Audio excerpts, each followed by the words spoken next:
Today we will discuss about climate change and sustainable development in Northeast India's perspective.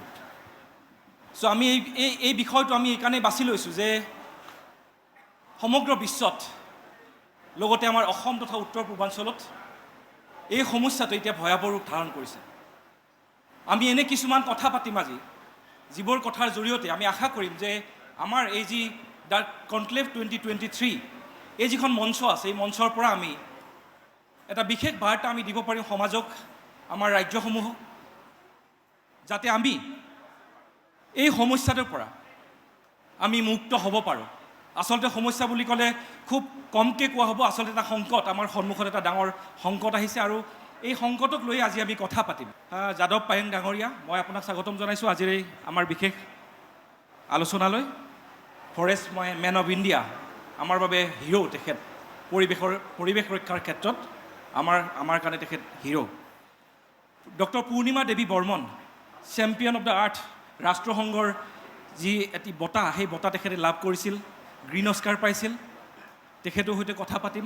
আৰু শান্তনু গোস্বামী, তেখেত হৈছে এটা বিশেষ সংস্থা, সেই সংস্থাটো হৈছে কমিউনিটি ক্লাইমেট লেব, তেখেত প্ৰতিষ্ঠাপক, আৰু আজিম প্ৰেমজী বিশ্ববিদ্যালয়ৰ তেখেত প্ৰফেচৰ।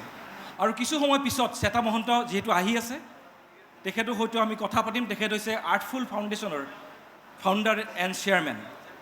আজিৰ এই বিশেষ আলোচনাত আমি বিশেষ কিছুমান কথাক আমি গুৰুত্ব প্ৰদান কৰিম। বিশেষকৈ আমি ক্লাইমেট চেঞ্জৰ কথা যেতিয়া আহে, তেতিয়া আমি এডাপ্টেশ্যনৰ কথা পাতিম, মিটিগেশ্যনৰ কথা পাতিম, একশ্যনছৰ কথা পাতিম, আৰু লগতে এডুকেশ্যন, এৱাৰনেছ আৰু ৰেজিলিয়েঞ্চ, এই 5টা বিন্দুৰ ওপৰত আমি কথা পাতিম। কিন্তু আৰম্ভণিতে আমি যিহেতু কৈছোঁ যে আমাক এতিয়া একশ্যন লাগে, আৰু সেইবাবে এই একশ্যন হিৰ'সকল আমাৰ মাজত আছে, আজি আমি কথা পাতিম। মই বিশেষভাৱে পূৰ্ণিমা দেৱীৰ পৰা আৰম্ভ কৰিব খুজিছোঁ এটি বিশেষ একশ্যনেৰে, কাৰণ তেখেত যলৈকে যায় তেখেত এটা বিশেষ একশ্যন আৰম্ভ কৰে, যাতে পৰিৱেশ ৰক্ষাৰ ক্ষেত্ৰত, বিশেষকৈ হাড়গিলা ৰক্ষাৰ ক্ষেত্ৰত তেওঁ যিধৰণে কাম কৰি আছে, সদায় তেখেতৰ যিবোৰ বৈঠক হয়, সেই বৈঠকসমূহত তেখেতে এটা বিশেষ একশ্যনেৰে তেখেতে এই বৈঠকসমূহ আৰম্ভ কৰে। গতিকে আমিও আশা কৰিম এই একশ্যনটো আজি তেখেতে ইয়াত আমাক দেখুৱাব। ধন্যবাদ। আৰু পোনপ্ৰথমতে মই প্ৰতিদিন টাইমক মই অশেষ কৃতজ্ঞতা জ্ঞাপন কৰিছোঁ যে মোক ইমান এটা গুৰুত্বপূৰ্ণ বিষয়ত আলোচনা কৰিবলৈ আৰু ইমান ব্যক্তিৰ লগত মোক মত বিনিময় কৰিবলৈ সুযোগ দিছে। ধন্যবাদ।